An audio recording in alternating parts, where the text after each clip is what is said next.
Mga kabayan, kakabsat, kasangkayan. Boarding na po tayo. Tayo po ay sasakay ng eroplano papuntang Chengdu, China.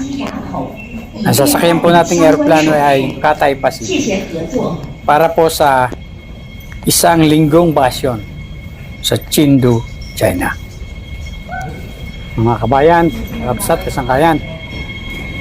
Kapag po tayo ay sumasakay ng eroplano, ay huwag po natin baliwalain ang mga safety rules. Sundin po natin ito. Tulad po ng paglagay ng seatbelt. Ako po, pag sumasakay po ako ng eroplano, pagkaupo ko pa lang po sa upuan, ay isinusuot ko na po agad ang seatbelt. At hindi ko na po inaalis. Pero lang po kung pupunta ako sa CR. Mga kabayan, kakabsat, kasangkayan, ang wag na wag niyong gagawin kapag kayo ay nasa loob ng eroplano o nakasakay sa eroplano ay ang magsigarilyo sa loob ng CR. At kapag nahuli kayo ay malaking multa at arestuhin kayo o iditine paglapag nyo sa lugar na inyong pupuntahan. At bukod pa doon, pwede kayong patawan ng lifetime ban na hindi na kayo makakasakay ng aeroplano dahil ang pagsisigarilyo o vaping sa loob ng bathroom ng aeroplano ay napakadelikado. Ito ay pwedeng mauwi sa isang malaking trahedya. Kaya't mga kabayan, kakabsat, kasangkayan, pag sinabing bawal, bawal. Iwasan po natin ang katigasan ng ating ulo.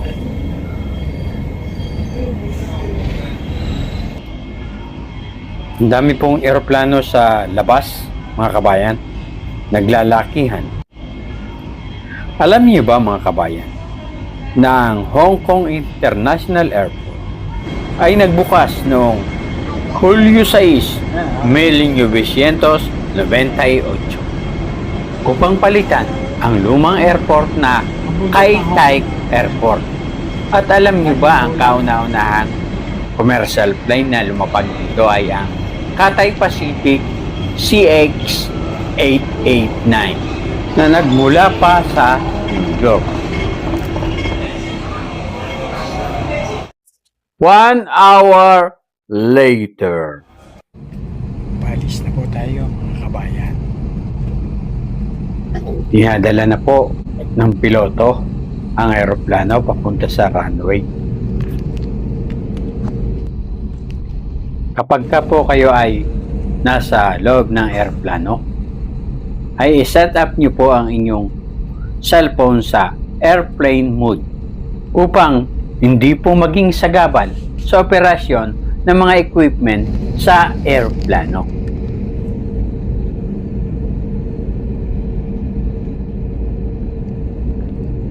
Hong Kong International Airport. Ito mga kabayan. Ang Hong Kong International Airport ay isang global aviation hub.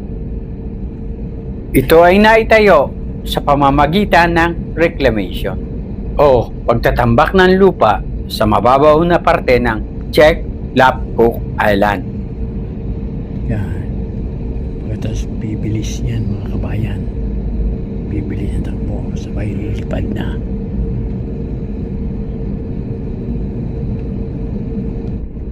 Yan. Ang Chek Lap Kuk Island ay nasa hilagang parte ng Lantau Island at ito'y pinag-uugnay ng mga tulay at tunnel. Ang Hong Kong International Airport ang itinuturing na gateway upang makapunta sa mainland China at Asia. Ang Hong Kong International Airport ay may kabuuang lawak na 12.48 to 12.55 square kilometer.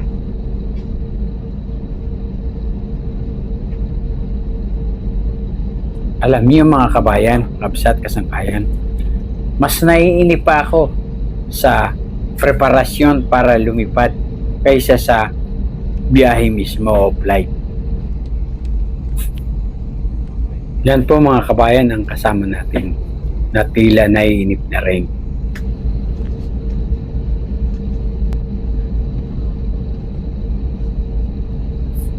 Upang hindi po tayo mainip mga kabayan, ay kalikotin po natin ang ating TV. Okay, please be seated for takeoff. Thank you. Nag-announce na po na magte-take off na po ang aeroplano. Ilagay na po natin ang ating seatbelt. Ako po kanina pa nakalagay. Katulad ng sinabi ko po kanina, pag upo ko pa lang sa upuan, ay sinusuot ko na ang aking seatbelt.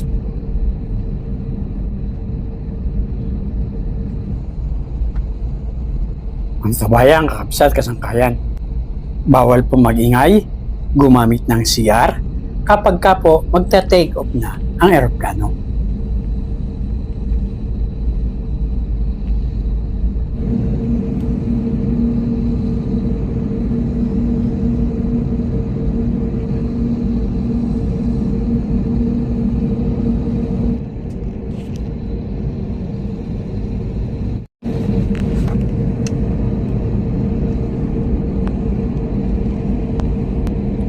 Nakapwesto na po tayo sa runway mga kabayan.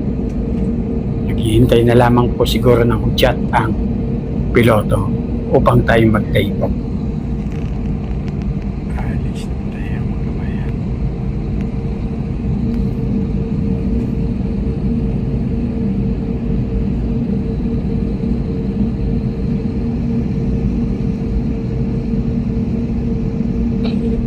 Bubong po ng malakas ang makina ng aeroplano. Yun po ang palatandaan na malapit na po tayong lumipad. Katulad po niyan ngayon. Umuugong na po yan. Ang takbo po niyan, pabilis po ng pabilis yan. Yan po, pabilis po ng pabilis yan. Yan po.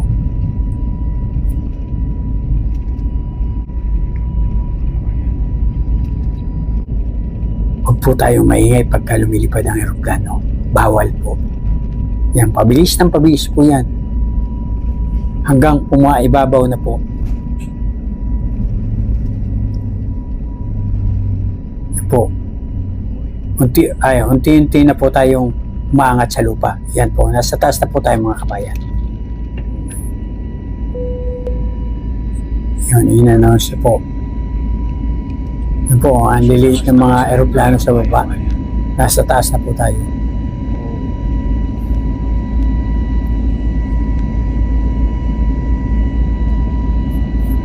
Pag nasa taas ka po, kahit gaano kakalaki, ay nagiging maliit ka.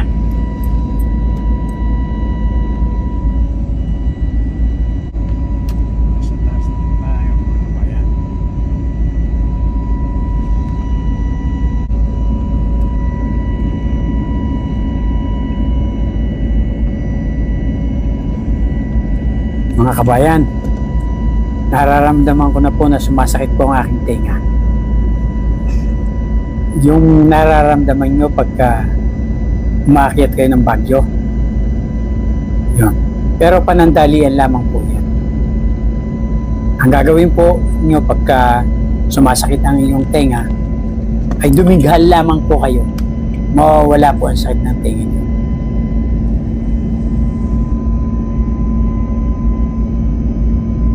Pataas po tayo ng pataas mga kabayan.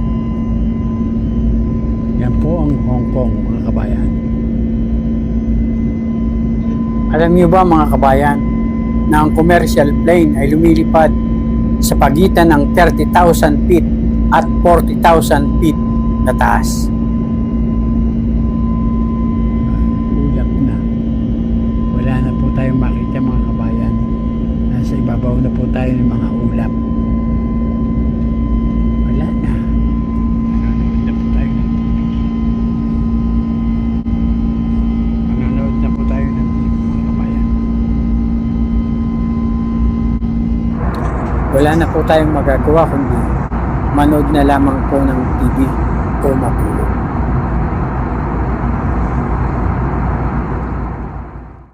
After 1 hour flight,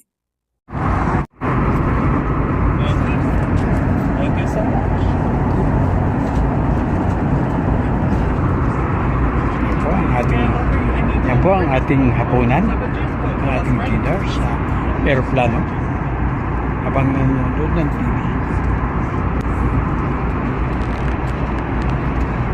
Ito ang mga kasama ko.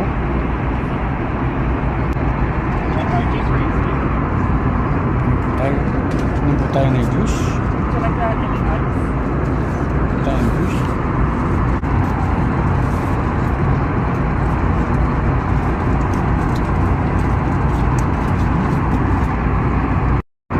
Yan po ang ating kakainin, mga kabayan. Habang nanonood ng pelikula dito sa aeroplano. Wala po tayong makikita sa labas. Dilim. Yan po tayo, mga kabayan.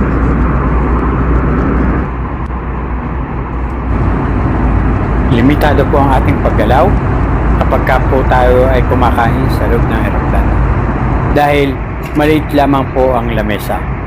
Marahil ay napansin niyo, mga kabayan, na kaunti lamang ang pagkain. Ito po ay sinasadya talaga ng mga airline na kaunti ang ibigay na pagkain para sa logistic limit tulad ng bigat, space, at marami pang iba. Naubos po natin, mga kabayan. Ayan, ubos. Hintayin po natin na kunin ang mga pinagkainan natin. Tikripin na po natin, mga kabayan. Tikripin. Buksan po natin ito. Buksan. Pasok po.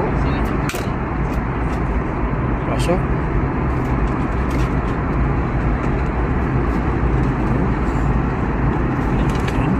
Tapos sara. 2 hours later. Ngayon po, mga kabayan, ay nandito na po tayo sa China.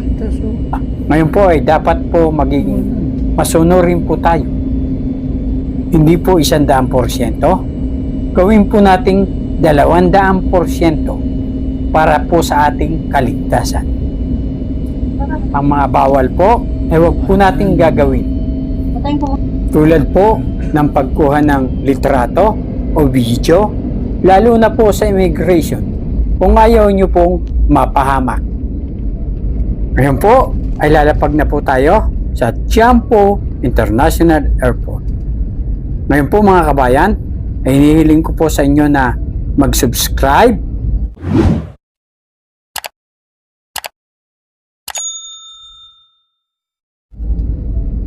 mag-like,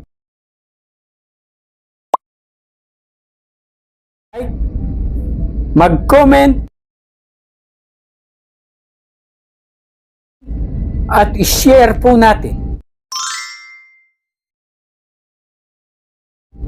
upang maging updated po kayo para sa susunod ko pang ma-upload na mga video na kapaki-pakinabang, nakalilibang, at kapupulutan ng mumunting kalaman. Maraming salamat po sa inyong panonood. Hanggang sa muli!